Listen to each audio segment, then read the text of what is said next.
behind that. So first of all, I'd like to talk to you about business intelligence, some facts and some reasons for implementation, why it might make sense to have a business intelligence system in place if you haven't got one already. I would then like to talk to you about how to introduce a business intelligence system to an organization, the parts of the process that we need to typically needs to follow. And then at the end I want to talk a little bit about changing organizational cultures. At the end of the day, and we all know this, software is great, but software is a means to an end, and we need to make sure that we're taking users on board. And in order to facilitate that, there's a certain aspect of change management as well to make sure that the systems are actually being used properly and generate the value that we want them to. Okay, so just very briefly, my company is called 2K Business Intelligence Solutions. Business Intelligence Solutions is kind of obvious what that means. So we provide business intelligence solutions. Why are we called 2K? My name is Kiock, my partner's name is Kurt, so you can see there are 2 Ks. It's nothing to do with 2000, as you might imagine in the technology world. And as you can also see, you've actually got the better looking one of the two today, so that's great. We set up in 2004. We're operating in the DACH area, Germany, Austria, Switzerland, and also in mainly English-speaking Europe. We have an office in Berlin and one in the UK. And we work with all sorts of companies of all sizes. We have partnerships with several BI vendors, some of them are actually represented here today, but generally we're software agnostic, and I don't want to talk to you today about a specific software as such. So basically the idea is to find the best software for the requirements. We have been working with others and several other partners for quite some time, both in Germany and internationally, and basically we offer best practice approaches for planning, budgeting, and implementing. Right, that's enough for the adverts. Let's get into the topic. So the problem in a nutshell is we have too much data and not enough information. So this is from a survey that was actually done a couple of years ago, but the results are still valid, and if anything, it probably got worse. In this survey, 4 out of 5 managers said, we see information as a competitive advantage. That makes sense. I think most of you would agree with that. They also said 1 out of 3 managers often make critical decisions for the business without having the essential information available. And 1 in 2 managers even says, well, actually, I don't really know how to access the relevant information in my organization. I wouldn't know where to get it from. Which obviously, as you can imagine, is a problem. I'm just going to walk over here a little bit so you don't feel left out, so I'm going to be over here. So take that into account and look at this chart. That's the forecast until 2020 of the annually generated digital data volume. And as you can see, this is not 1970, by the way, this is 2005, I'm not sure if you can see it at the back. This is 2005, this is 2020. So basically the idea is that roughly every 2 years the amount of data doubles. It also means in the last 2 years, 50% of the data that we currently have in the world has been generated in the last 2 years, which is, I think, quite a lot, and staggering amount. This tiny little bar here is 2010. 2010 is not all that long ago, I remember that quite well actually. And this is 2015, and this is around about a 7-fold increase. So as you can imagine, data keeps increasing all the time. That's because there are more and more systems that generate data, that sensor data, and so on and so forth. At the same time, the costs for the storage of data keep decreasing all the time. So I remember when I bought my first personal computer, that must have been the mid-90s, the rule of thumb, although it's a general rule of thumb, was for 1 megabyte of hard disk space, you would have to pay about 1 D-Mark, Deutschmark, which is half a euro. So if you think about that, 1 megabyte. So, you know, if you buy a terabyte external hard disk, it costs about 40, 50 euros. Back in the day, that would have been $1 million. So therefore, storage of data doesn't cost much at all. And I don't know about you, but I get offered a gigabyte of cloud space here, there, and everywhere. I think my Apple Cloud 50 gigabytes costs me €1 a month or something. So basically, there is a lot of data. It doesn't cost anything to store it. So what do? Well, we store it. However, obviously that results in something like that. Well, we drown in data. We don't really know, and I'm happy to send out these slides, by the way. You don't have to take pictures. You're happy for you to do if you want to, but I can send you the slides as well, if you want to. So we drown in data, and the problem is obviously to find the relevant pieces of information that will help us make good decisions. If anything, this will continue. We saw it earlier. There's going to be more data. Data storage is going to be cheaper. There will be more and more data from sensors, from all sorts of external data sources relevant to the organization. It's going to increase. So another problem that we find often when we look at effective decision-making processes, as they should be and as they are in the status quo. So ideally, in your organization, you would have a structured and valid database. Short-term availability of up-to-date and relevant information as a basis for fast and fluid actions. You want the data that you need at your fingertips. You want to be able to access it quickly, and you want to make sure it's right, ideally. And you want that as a basis for your decisions. However, what we typically have is a lot of people that will have a lot of Excel sheets that sort of get misused as a database. They use them, they develop them over months and years sometimes, and you have lots and lots of different people with different data sets and levels of data. Basically. If you ask 3 people, you'll get 5 replies, and obviously everyone's right, depending on when they took the data, what they did with it, how they manipulated it, and so on. That results in an Excel chaos or Excel hell, if you like, which is a problem that many organizations have. In fact, I haven't come across one that hasn't really got that, at least to some extent. Once you've got that data, you obviously want to make sure you use the available information. So you want efficient processes of coordination between all the parties, because there are different departments in your organization, there are different sources of data that they work with. Ideally, you want to make sure that you bring this together and work with them. You want transparency concerning the most important KPIs in your organization. So I'll give you a quick example there. We did a project for a housing association. So as a housing association, we have 40,000 units. You can imagine a rather important key performance indicator, KPI, for them is the number of unrented flats, or the percentage relative to the total. Fairly important. I had 3 different definitions for that in the organization. One was status quo today, one was already taking into account the ones that had already given notice. So 3 months from now, I already know who will have left their flat. And the third one I actually forgot. So basically, what that results in is if you have to ask different people for, so what is our Leerstand, as we say in German, well, you get 3 different answers. Obviously, it's important, especially for your performance, very important ones for your business, for them to be defined well. Typically, there's not a lot of information exchanged between departments, and data access can be limited. Then we go down this Excel. And there's information loss, as it's inefficient if you don't use all the data available to you, and you just focus on maybe your finance system, your bookkeeping system, and therefore maybe you forgo certain opportunities. Consideration of the strategy, that's something, ideally your company has a strategy, ideally that strategy is put in writing, ideally there are some actions and measures behind that to make sure you actually use the strategy and you actually follow it. Unfortunately, that is usually not the case. It's just somehow included, but there's no necessarily consistent understanding. What I often see is we have something in Excel or in PowerPoint, we look at it once a year, there or thereabouts, we're probably right, okay, let's go, next one.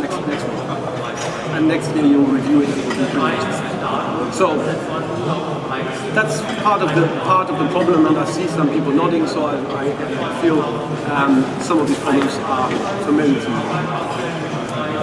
What that can result in is people thinking, well, I've been working on these Excel sheets all day long and I'm trying to do something, but really I've done nothing productive all day. Mainly I'm a number cruncher. I work with the data, but what is my work? I'm not really adding a lot of value to this.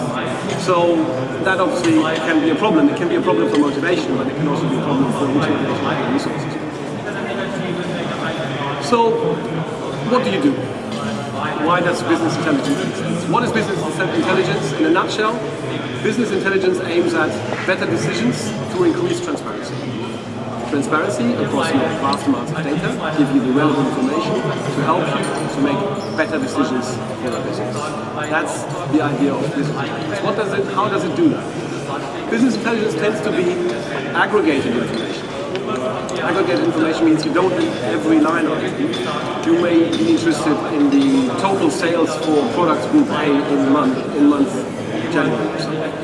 And then you always want to be able to drill down, to look into more detail, and you can do that. But typically you're interested initially in a high level to look at what's going on. Business intelligence does that. It's not typically held in relational databases where you have large tables, as you will probably have as well, but it tends to be multidimensional. I don't want to get too technical today, but that lends itself better to analysis and reporting processes. Business intelligence is based on current data because it connects to your data sources. It connects different data sources with each other. We'll see a slide on that in a minute. And it helps you to make sure that the data you see is always the same for everyone who sees it, and B, that is current. So typically we load the data overnight to make sure that the data that you see in your system is relevant and pretty much real time. I mentioned that earlier, it integrates data from all departments, from different source systems, from different modules within these source systems, to make sure that you get the relevant information to make good decisions. I'm gonna keep repeating relevant information or good decisions a few times. I think by the end of today, we'll probably learn it a few times. Single source of truth, I mentioned that. Everybody looks at the same data, and when two people look at the same time, they will get the same results, which is actually quite an achievement for many organizations. And ideally, it enables your people to work autonomously and in an uncomplicated way, which is what we typically call self-service BI or self-service business intelligence, so that you don't require external consultants. Although I'm just questioning my own business model here, but that is very important, I think, and we'll see later why that is. So the idea is to enable your people to come up with analysis, come up with reports, dashboards, etc. themselves. That is important. Okay, so how does it do that? We'll have a nice architecture slide here from others, and it makes a lot of sense. If you look at this, you have different layers, and I'm just going to talk to you very briefly on these. You have your source systems and data sources, and we said, for example, sensor data is one way a lot of data is being generated all the time. You have your ERP, you have CIM and all sorts of systems. The great thing about Abbas, I find, and as I said, we've been working with Abbas for quite some time, usually because Abbas is such a comprehensive tool, and I'm not doing any advertising, I'm not paid for this, but I really do believe that's an advantage, is you have a lot of the data within one system. Typically, you don't need too many systems around that. So usage of Abbas' ERP system is quite comprehensive, and that is good because the more data sources you have to integrate, typically the more complicated it gets, the longer it takes, and ultimately the more expensive. So that's why Abbas is a very good starting point. You take this data, if you want to call it a data warehouse or data stage or whichever, there are business intelligence tools that will connect directly into your data sources. You don't necessarily need a data warehouse. But if you want to, you can have that. If you have a lot of internally of people setting up a data warehouse with SQL statements and so on and so forth, then that's something that you can do. This data, and that's the important point, this is your single point of truth that will then be transferred into the tool. This is a multi-dimensional tool, that's basically your business intelligence tool. I don't want to confuse you with too much technology, so although you're obviously all very capable of taking that in because this is a technology conference, but nevertheless I don't want to go into too much detail. So basically, this is where you do your data integration, data management, you then push it into the BI system, and on top of that, you can then do your reporting, dashboarding, you can do ad hoc analysis, you can also do planning and budgeting with certain tools, and data mining, which is effectively more advanced analysis like this. At this point, just a very quick intersection here, or interjection rather. There are, broadly speaking, two sets of tools. One set of tools is the one that enables you to do these ones here at the top. Yeah, data mining is a step, let's just leave it out for the moment. So basically it enables you to do reporting and ad hoc analysis. Everything that's looking backwards, typically. There may be a small element of looking forward, but it's typically looking backwards. Data discovery problems, for example. That's one set of tools. And the other set of tools is what we call corporate performance management. Those are the tools that actually do all three. So they enable you to do planning and budgeting as well. So when you choose a piece of software, just to be aware of it, if you are planning to do planning and budgeting with a piece of software as well at some point, maybe it's not your first step, but it may be a second step. Just take that into account and then think about a piece of software that enables you to do both, rather than having to buy two separate pieces of software, because that might not necessarily be the most cost efficient way. If that's not something you're planning to do, if you don't think planning and budgeting is something that will be relevant for you anytime soon, okay, that's great. But, and that's my experience of having been in this industry for about 10 years, typically at some point, if data or your KPIs are important enough to be reported on and analyzed, usually at some point you'll feel they maybe become important enough to be planned as well. So usually at some point down the line, planning may become an issue. I'm just saying, take that into account. So, the introduction of a BI system involves 4 stages, and I'm just going to talk to you briefly about this. How we're doing for time, we're doing all right. First of all, requirement analysis, that's not going to surprise anyone. You do that for any IT system, obviously. This is going to be familiar. Then the designing stage, the development stage, and the deployment and evolution. I'm going to touch on this briefly on the next few slides. Around that, there are certain management processes. And I'm just going to walk back over here just to keep you guys awake and so you don't feel like I'm not talking to you either. Okay, so there are some management processes. So there's the support processes around the project, obviously, and around the technical implementation. There's project management you need, an implementation project needs project management, that goes without saying. Quality management, and a certain aspect of change management, which we'll be talking about at the end. So, briefly, those 4 stages. The first one, why does the organization need a business intelligence system? What is the overall objective? What's our corporate strategy? Where do we want to go? What do we want to achieve? And the mode of governance. What do I mean by that?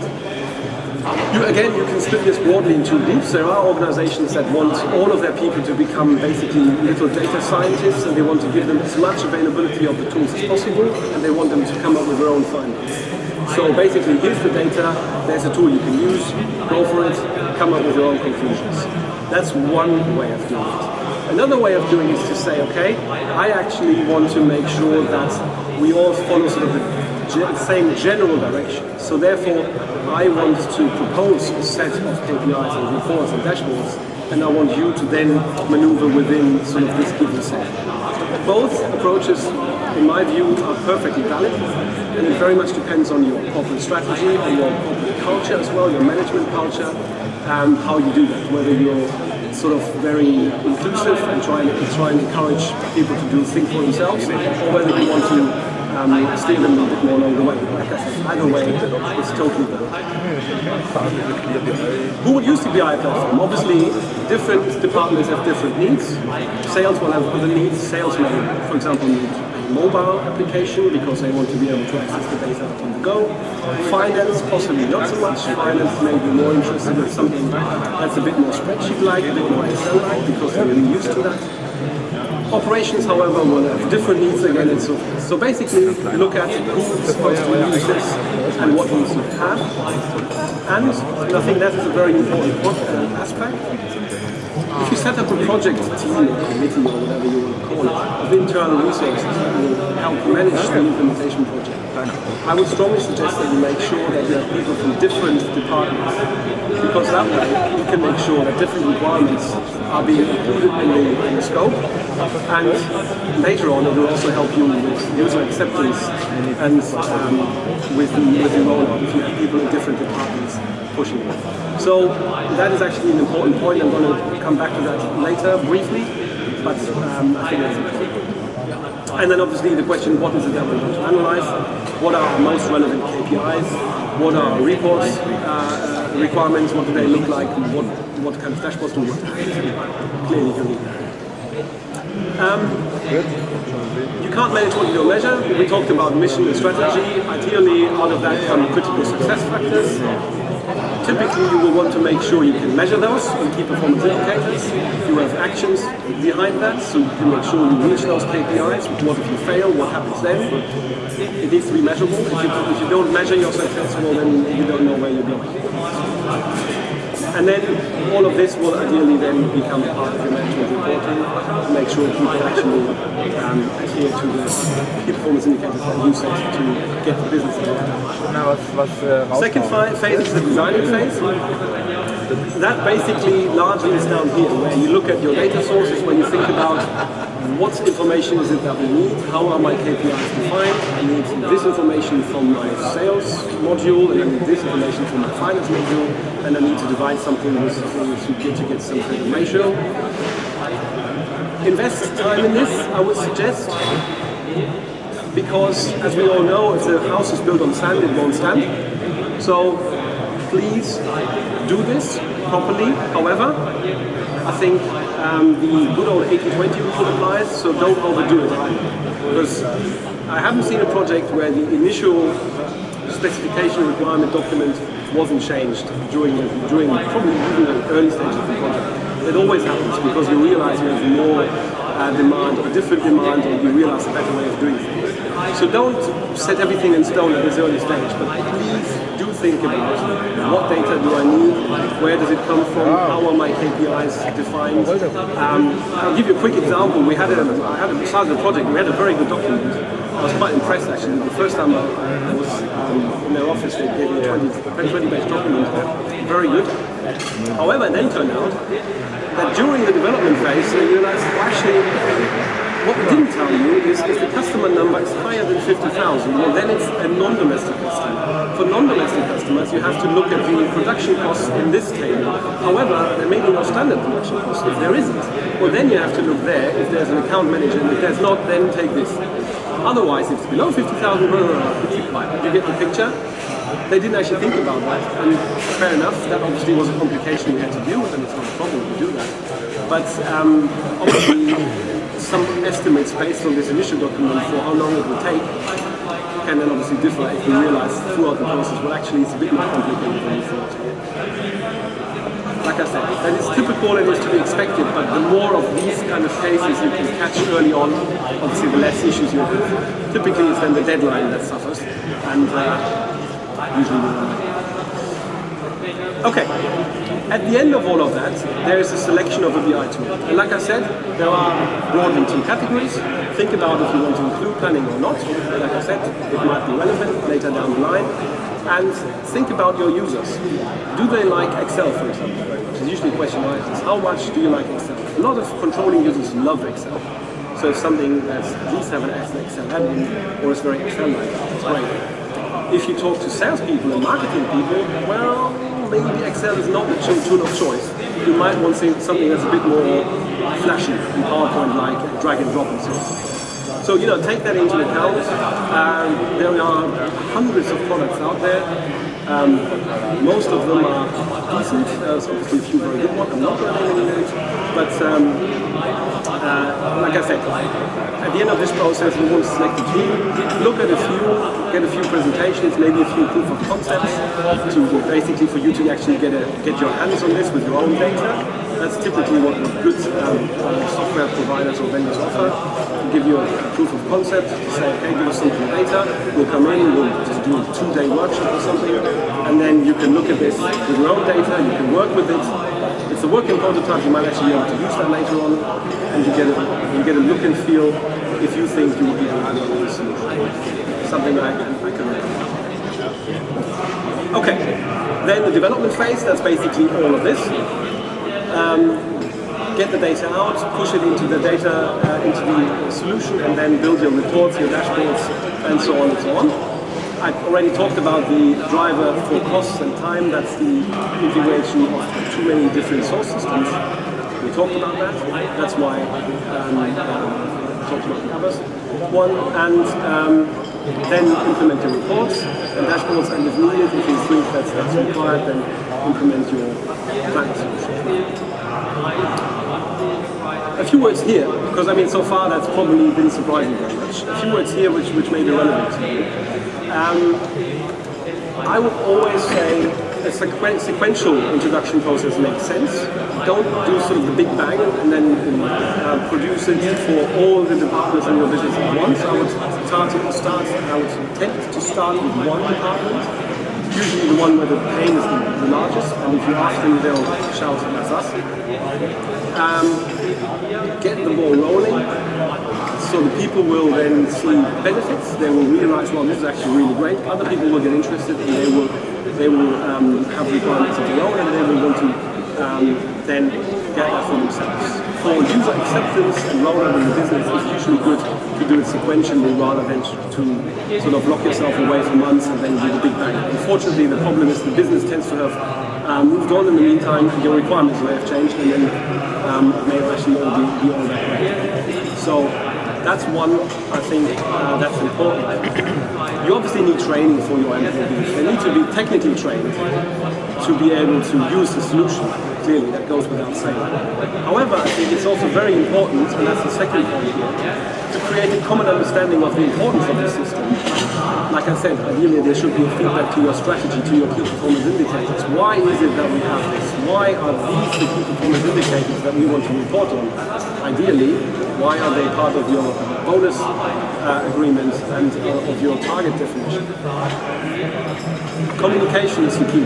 As in any good relationship, talk to your wives and talk to your employees. It tends to help usually.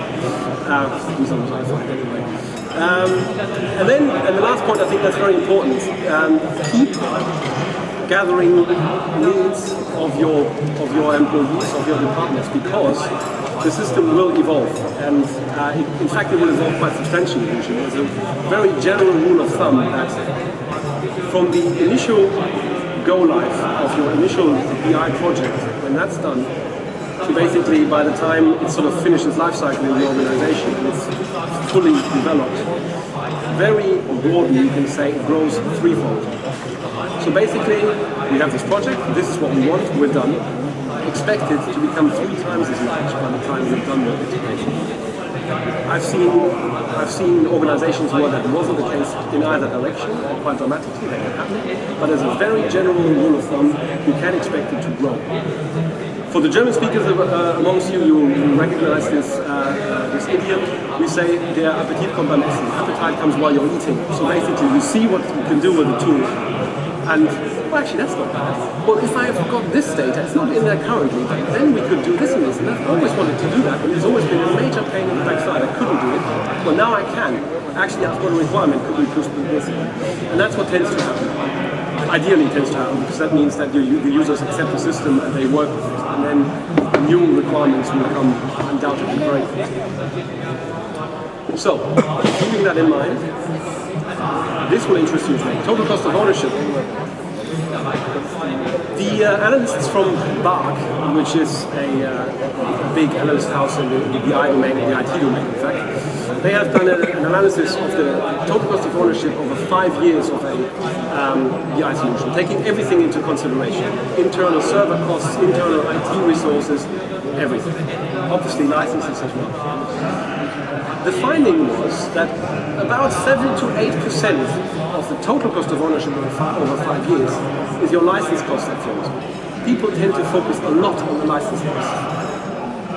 As you can see, it is obviously a factor that you need to look at, but it's not all that important.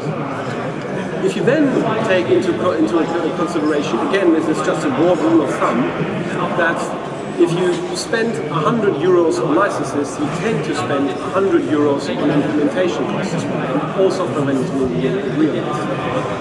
By the way, not to get your hopes up, you will not get a solution for 100 euros. It's slightly more expensive. But 100 euros on cost, license costs, 100 euros on implementation. So basically, if you work that out, roughly about 15 to 16% of the total cost over 5 years is the initial project. Well, that leaves 85%, or 84, for the rest of the time. We're not done yet. Okay, for the rest of the development cost. And the question is, do you want to have this as external costs by consultants all the time, or do you want to internalize these costs and make sure that your own people are in a position to actually keep developing the reports, keep developing the solution, and manage it themselves? So therefore, make or buy. I mentioned this earlier, and I want to mention it again. Look at the self-service BI aspect of the software. Make sure it's a software tool, and that's why I think this proof of concept makes sense. That you think your people, the power users in your organization, actually want to work with this, that they can use this, and they will want to use this, because then adoption will be high. They will dive right into this. We have one client. We talked about it. I talked to a colleague of mine about it earlier. This client has, I think they had a group of 4 people. None of them IT people. They really just loved the tool so much that they did all kinds of research. They asked questions in forums and did this, that, and the other, and read all the handbooks that there are. Within 3 months, they were better than me in that tool. I mean, okay, I'm the managing director. You expect me to not be the technical expert in every detail, but I have worked with the tool for quite some time, and they were better than me after a short time. And that can happen. And these people are not IT. They don't have an IT background. They're just from controlling. If they really want to, if this is a tool they feel they can work with. So really, I want to try and ram that point home. Look at that. Self-service BI is very, very important. You will find, and that's the last point there, that for the implementation project you may need some external support. For project management, typically data integration is something that you may not have in-house. That's something that you may want support on. Obviously you'll need to buy some licenses, but other than that, try and internalize as much of the costs as you can. Okay, so with not much time left, I'm going to move on to cultural change. I'm going to try and do this a little bit quicker. So, what if decisions have been taken on the basis of intuition so far, and how can you move from a gut feel decision-making process to an evidence-based, fact-based, data-based decision process? So, who here knows what that is? No one? Really? No one? I'm surprised. Right, okay, this is Vicky the Viking. I'll tell you about it. Vicky the Viking probably tells my age, because it was very much on vogue when I was young anyway. You can Google that. So Vicky the Viking, as the name would suggest, is a Viking. And while he was on the raids with his mates, they would encounter all sorts of problems. He's very good-natured boy, so he's not a terrible guy, don't worry. But basically, whenever they had a problem, he would do exactly that. He would go like this, and then he would go with a great idea. Like that. And it would always save the day, and fantastic, and everybody's happy. That's sort of the role model of intuition-based decision-making, yeah? And if you have a Vicky the Viking in your organization, well, that's great. Keep him, try and hold on to him. Most organizations don't actually have that. So the problem is, at some point, if your decisions are based on intuition, at some point you will make a mistake. And it might be small mistakes, and it might be costly mistakes. So ideally, you want to move to a fact-based decision making. What you need for that is the relevant information out of your vast amounts of data. I think I might have mentioned that before. So, problem is, if you have unclear analysis instructions, if you have vague priorities, too little management commitment to the system and the KPIs behind it, too much focus on data gathering, model building, and technical solutions rather than actually working on the information and doing something with it, making decisions and developing the business. And if you have too little intention on the engagement and enablement of the employees, then you will have something like this. You will want them to work with the system, you will try everything to make them, but probably they may be somewhat reluctant. What will happen is they will go back to their old Excel sheets. They will just keep reusing what they have used in the last 5 years, and you won't really have gained much, other than possibly having carried out a fairly expensive project. So you then have what we call a shadow IT of everybody's own IT Excel tables. So, and we're getting to the end now. I'm going to do this fairly quickly. So what would we suggest? Like I said, I'm happy to send out these slides if anyone's interested. I'm just going to put them all on there. I think broadly speaking, I would like to mention 2 points here. Communication is key. I also mentioned that before. Do talk about why it is that you think the system is relevant. Do talk about KPIs and tell the people this is important. Just talk. Secondly, this BI Center of Excellence, and I mentioned that briefly before. I said that it would make sense to have people from different departments as part of the project center. Well, once the solution is implemented, I said it's going to grow, it's going to continue to evolve.